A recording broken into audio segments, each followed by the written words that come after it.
It is a game of inconsequence for Tyrese Maxey and the 76ers, which in the regular season finale can mean one of two things. You're like the Orlando Magic and you're going home, or you're like Maxey and the Sixers and you're playing on.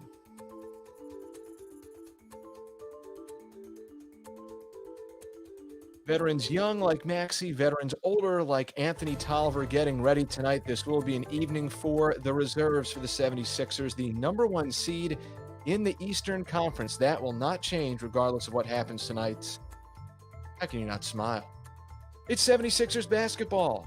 Furkan Korkmaz and company hosting the Orlando Magic in game number 72 out of 72 being held at the center tonight. We appreciate all the fans, of course, in particular in this very different, wacky season.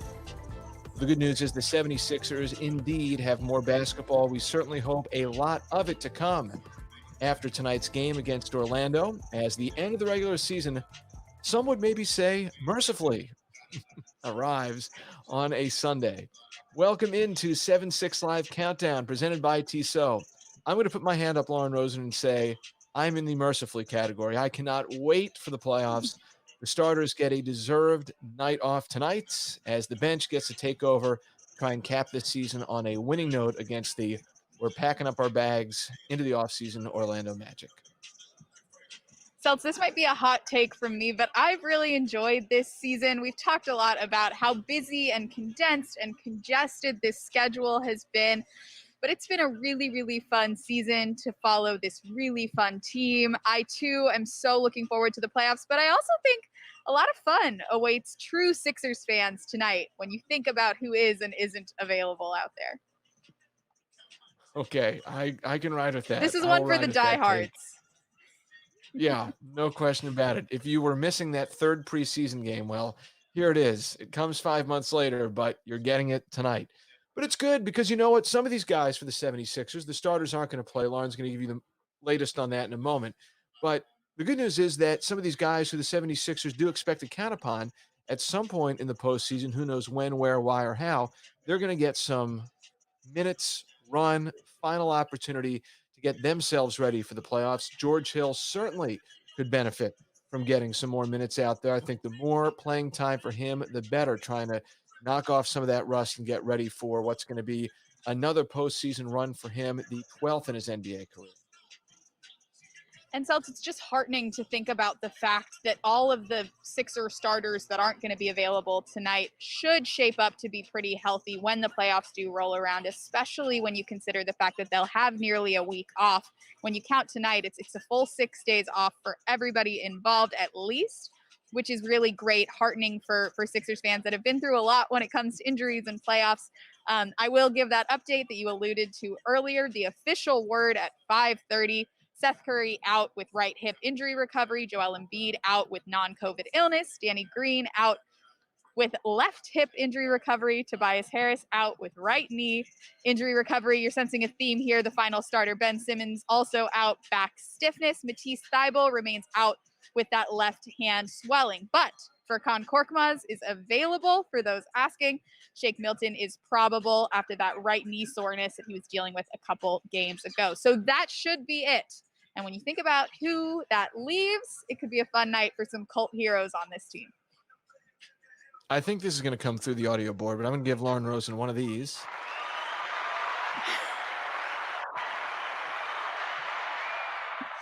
That's what an injury report like that gets you. A nice little canned round of applause from the masses streaming and tuning in and watching. I do my best, Seltz. You know, I take my sub beats very seriously. Among those sub beats, of course, vibes, which could still be very strong tonight, and injury reports, which a little less strong tonight. So I have there in the lower third preseason finale. Sometimes I try to get a little bit too cute with the lower third graphics, but I did not write that in reference to which players will or will not be playing tonight and the subsequent feel that this game in and of itself takes on. But perhaps some 76ers followers out there would say the last 71, counting tonight, 72 games were just the appetizer for the main course to come. And I think that this season was an awesome journey, Lauren. Like you said, the last 5 games or so notwithstanding, this is a season that hopefully fans will remember that they enjoyed. Number one seeds, as we've seen with this franchise, don't come around very often, at least in recent history. Hopefully, that's something that changes moving forward. Division titles don't come around every so often. So there were a lot of great things to take away from this regular season. But all eyes are now on the postseason, and we're starting, Lauren, to get some definition about what the playoff brackets could look like, at least the participating 10 teams in the postseason out of the Eastern Conference based on what we saw this afternoon. Well, Seltz, I think we have some mandatory viewing coming up this week. I know you posted some of it on your Twitter earlier today, but I am so looking forward to this play-in tournament on both sides, East and West. Some really intriguing storylines, and that, of course, will determine who the Sixers do see in that first round starting next weekend. So, for anyone who did not see this come through yet, this is what it's going to look like for the rest of this week. The first playing game is going to be the Indiana Pacers and Charlotte Hornets, that one at Indiana. That is on Tuesday, and that is going to be the 9 Pacers, 10 game Hornets. The 7-8 game should be a lot of fun. The Boston Celtics, the 7 seed, hosting the Washington Wizards, which came on so strong down the stretch of the season. Bradley Beal coming up just short in his scoring title race with Steph Curry. Russell Westbrook setting triple-double records, and that game's going to be at 9 o'clock on Tuesday. So you have the Pacers and the Hornets. That's going to be 9-10 at 6:30. There we go. There's a look at the national television schedule for the play-in tournament. And yes, get your advanced scouting note sheets out. Take some notes. Get ready to help the 76ers because they will ultimately take on the team that emerges as the lowest seed out of 7 through 10 in the playoffs. And Seltz, I know we've already talked about regular season fatigue a little bit, and I certainly do feel it too, but I do think that the play-in tournament has really decreased the amount of regular season fatigue that fans, players, coaches, everybody is feeling this week. It's rare, or at least never for me in my lifetime, that we get to the last week of the regular season, and so many teams have so much to play for. It's actually been a really fun week to watch basketball around the league, and we are just getting started, of course. Amen to that. Cannot wait for the play-in tournament. It was so cool to see in the bubble how that worked out. And yes, I agree. Adding some new layers to the NBA playoff and postseason format. We know the 76ers are the number one seed out of the East, a first for the franchise since 2000, 2001. Also the last time the Sixers wrapped up the Atlantic Division title, which they also won this year. Doc Rivers put that in some perspective after the 76ers rolled the Orlando Magic on Friday, 122-97. Yeah, it's an accomplishment, Tom. I mean, I don't want to downplay it. I told our guys they should enjoy, I didn't even thought to call it a moment. I told them to enjoy the second because, it's not what we want, but it's part of what you can get on your way to what you want, and so I think for this team, being as young as we are, to have home court is really important. It's nice to have, and so we should feel proud of.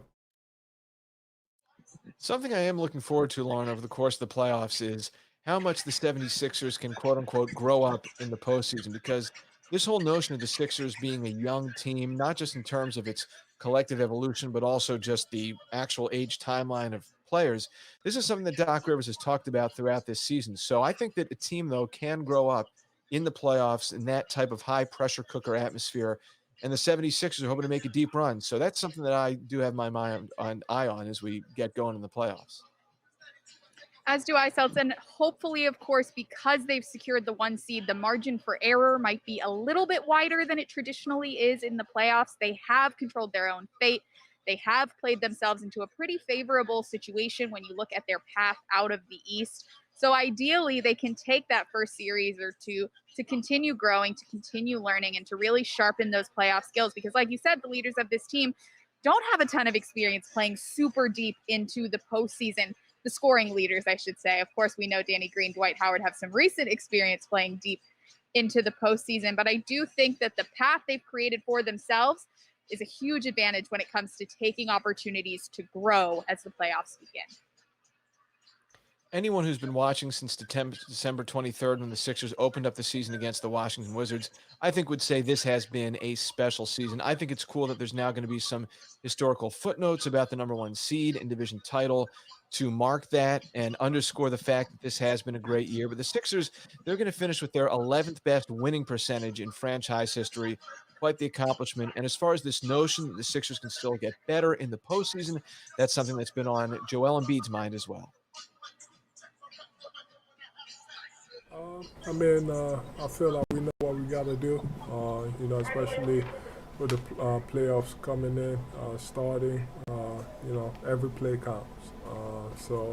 And as good as we were in the regular season, I think we're going to be even better in the playoffs because now, in the regular season, that's not the right way to think, but you can kind of sometimes get away with it. Not making the right rotations or, not being fully committed defensively. But in the playoffs, everybody's got to be on the same page. We have a goal and we think we can accomplish it. Everybody's going to be ready, and I think our defense is going to be even better. Really exciting to hear Joel Embiid speak about the potential of this team in that way. Let us, for a moment, acknowledge the amazing regular season that Joel Embiid had, hopefully enough in the minds of voters to get him that coveted MVP award.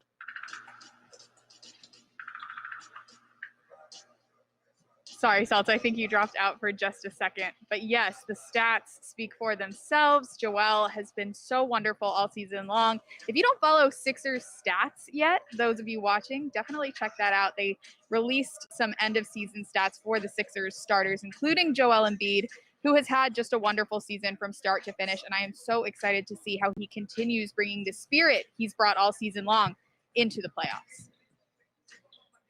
As we talked about at the top, we're starting to learn a little bit more about the playoff picture in the Eastern Conference as far as what teams are part of the play-in tournament and which ones aren't. The Boston Celtics are going to be the 7 seed in the East, the 8, the Washington Wizards, the 9, Indiana Pacers, and the 10, the Charlotte Hornets. The 76ers obviously will play the lowest of the 2 seeds that emerge, which means the loser of 7-8 will then play the winner of 9-10.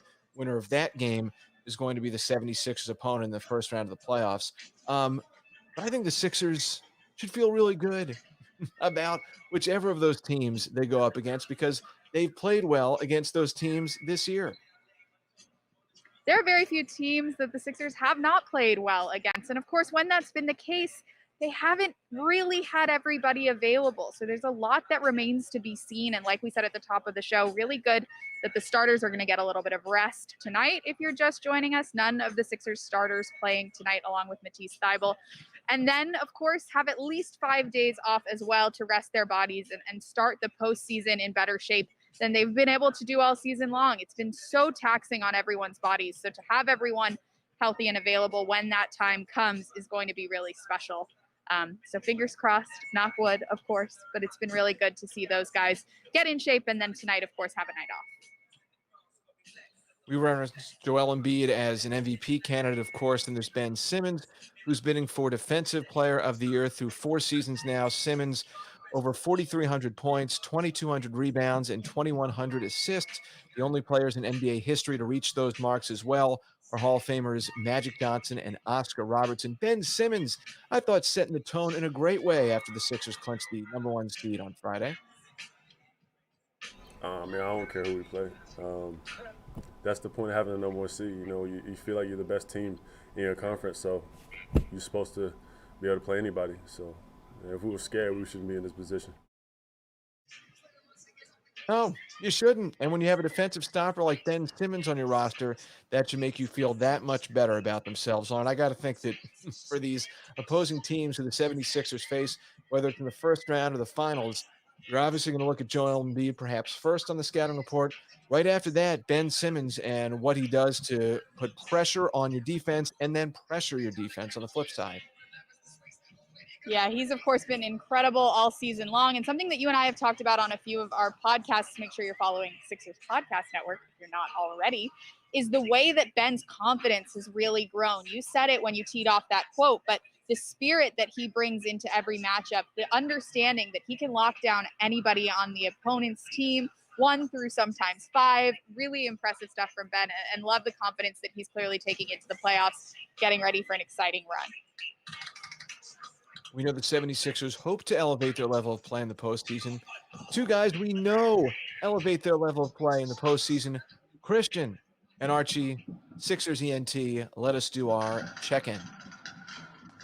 All right, it's the last home game of the season. I'm your main man, Archie. This here sitting next to me is Christian Crosby, and this is the 7-6 Live Countdown, presented by Tissot, the official watch of the NBA and your Philadelphia 76ers. Christian, what is going on today, my man? Hey, I'm super excited. It's Fan Appreciation Night here in the arena, so we will be honoring our Sixers fans throughout the entire night with some really, really cool prizes. I want to remind you guys before we get started with our night, come on, guys. Download that 76ers app. Get your wallpapers, get your photos, get your videos. There's one more reason you should download that app. You can redeem your Wendy's, Frosty, Freeze Out. Come on, hold up the signs, y'all. Archie, tell them about it. It's our chance to win some free eats and fabulous treats, and for you two at home, you can win a free Frosty anytime the Orlando Magic miss 2 consecutive free throws. Then you can get yourself a free fry with that Frosty if they do 2 more. If they do 2 more, we'll get a medium fry and a medium Frosty to end the season off right. All right, guys, let's get the energy going. I'm super excited. We're honoring our fans tonight. So without further ado, make some noise for the Sixers. Sixers!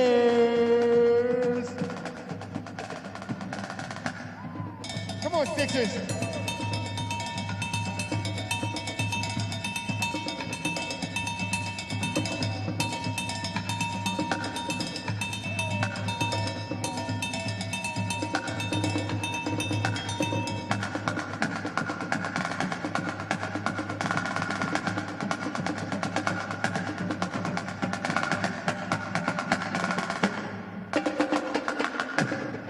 Now, as we said, we are honoring all Sixers fans at Fan Appreciation Night tonight. And even if you are not here in the arena, I still want to say thank you to all the 76ers fans. It's been an amazing season, and hopefully we finish this one off strong. Archie, take us out of here. You know what to do if you're sitting at home. Sit back, relax, and grab your snacks. The game is coming up next. And as always, let's go Sixers!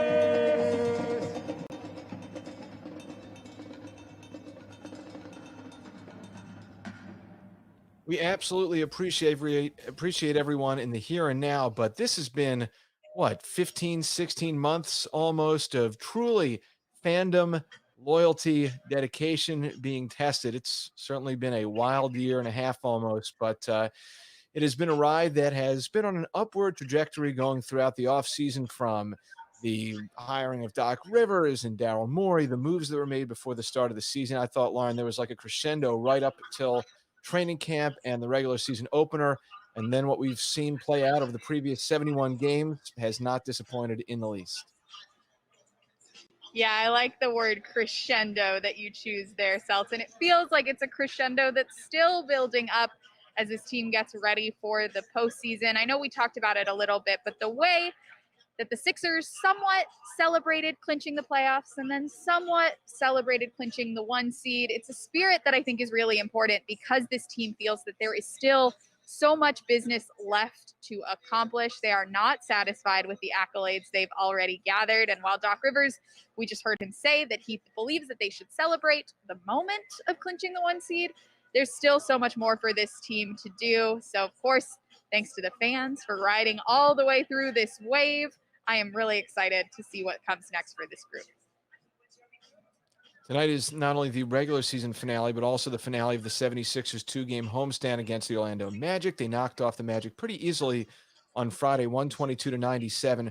One thing that was really working for the Sixers in that game, they were able to get their looks and knock down threes. 16 for 34 for just over 47% from outside the arc. That was really encouraging to see, based on the fact the Sixers connected on only 15 total three-pointers in the 2 games on that road trip earlier this week against the Indiana Pacers and Miami Heat. 2 guys who are key to the 76ers three-point threat. Danny Green, who in the game on Friday went 2 for 4 from beyond. And, of course, Seth Curry, who was 4 for 5 from outside the arc, finished with 20 points, 4th time in 9 games that Curry has racked up 20 points or more. And on tonight's installment of Inside the Matchup with our guy, Jay Crafton, we take a look at two of the three-point threats from the 76ers.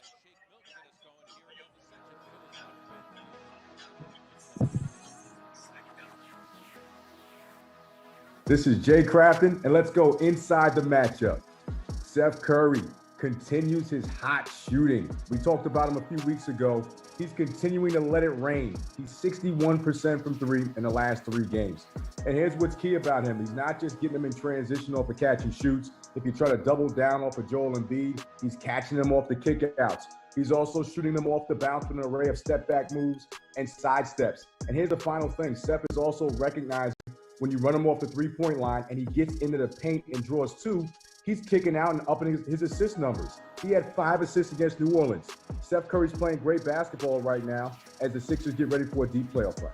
Let's now segue into his partner in crime from downtown, Danny Green. Danny's always had a deep reputation, long time in this league for making threes. The last 2 games, he's shooting 56% from 3.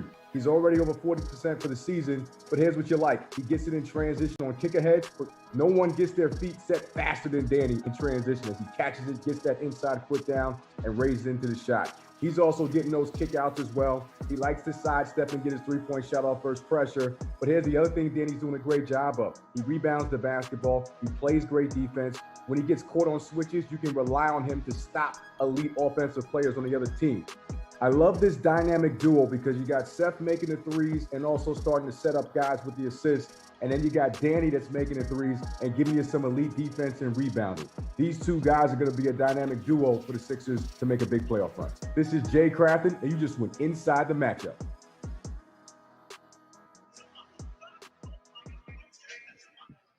Appreciate Jay Crafton, former Delaware Blue Coats assistant coach and currently the head coach at University of Maryland Eastern Shore. Steph Curry, Lauren, for the season, going to wrap up the regular season shooting 45% from beyond the arc, second best for a single season in 76ers franchise history, behind only Dana Barros. Seth Curry did not disappoint.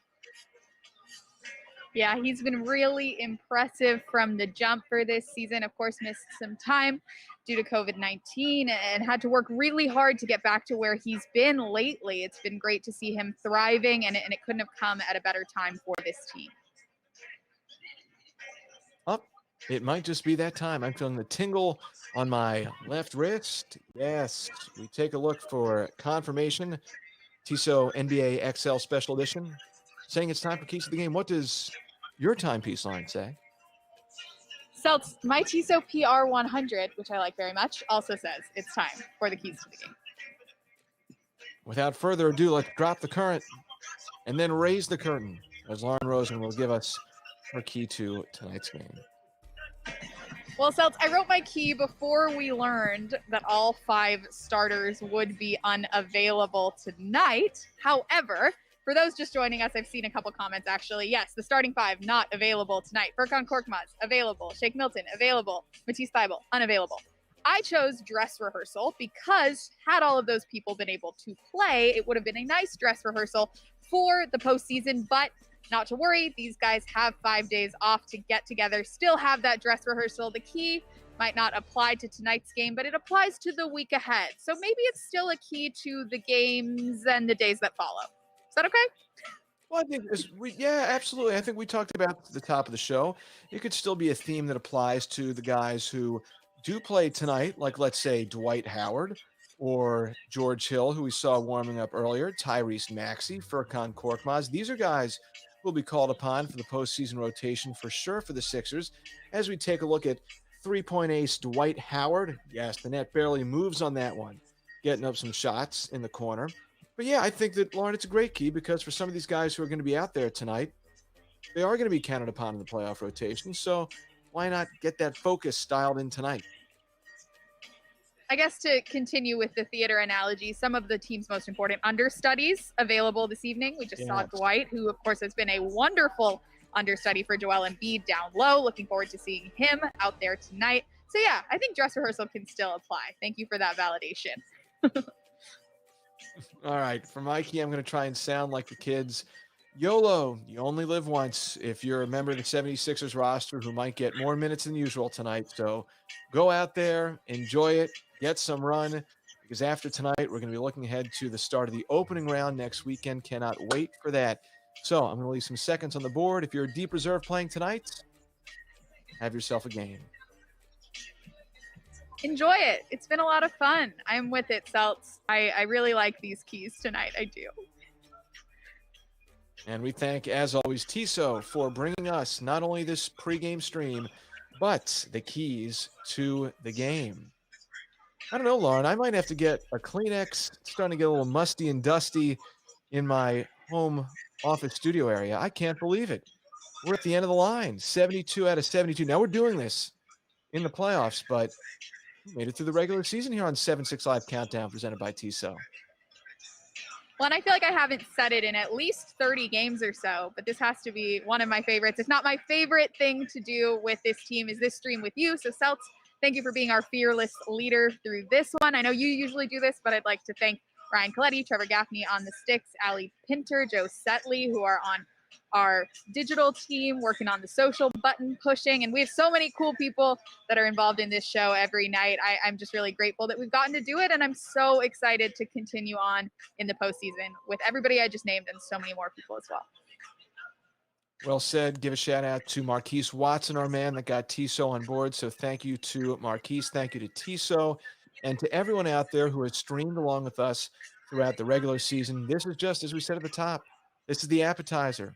We got the entree, the main course coming, and 7-6 Live Countdown presented by Tissot will be with you every step of the way. One more thing to call to your attention before we say sayonara for tonight in the regular season. Look out in your feeds for the 76ers Podcast Network tomorrow. We have some more Joel Embiid content coming your way. If you haven't seen the episode of Here They Come presented by Geico called The Process, go check that out. And then we have some companion content coming out on the 76ers Podcast Network tomorrow and also on Sixers.com, the mobile app, with an article. Can never tell too many stories, Lauren, about the hopeful MVP. Never. And you've been telling some amazing ones. Definitely check out that Here They Come piece. It's about 13 minutes long on the Sixers YouTube channel. If you want to get to know Joel on a deeper level, it was such a pleasure to watch. Some interesting stuff about Kobe Bryant, who, of course, was honored last night. So it just feels like a really timely piece that the studio put together. Shout out to you, Ryan McDonald, Nick McCain, everybody that was involved in that one. It was really special. Crazy to think that the last time the 76ers were a number one seed in the Eastern Conference. No, not crazy to think that I was in high school at that point in time, but crazy to think that Kobe was in his prime. Allen Iverson was at the peak of his powers. Great post from our man Curtis Harris, who runs the @Sixers History account, and certainly very, mixed emotions seeing some of the content about Kobe Bryant over the last 24 hours with him being enshrined in the Naismith Memorial Basketball Hall of Fame. Bittersweet, I think, is a word that would come to the front of mind as well. But what a great photo. The last time the 76ers, as Sixers history says, rolling into the playoffs with the number one seed. Selth, I don't know if you want to know what I was doing in 2001. I think I was just about to start elementary school. Maybe. At least you were I don't walking. remember 2001. Okay. But I'm looking forward to it. All right. At any age. Amen to that. Thank you, everyone. Trevor, Coletti, and everyone who streamed tonight. We'll be back on, we don't know when, Saturday or Sunday, with Game 1, Round 1 of 7-6 Live Countdown presented by Tissot. Enjoy the regular season finale, and then let's get pumped about the playoffs in the week ahead. See ya.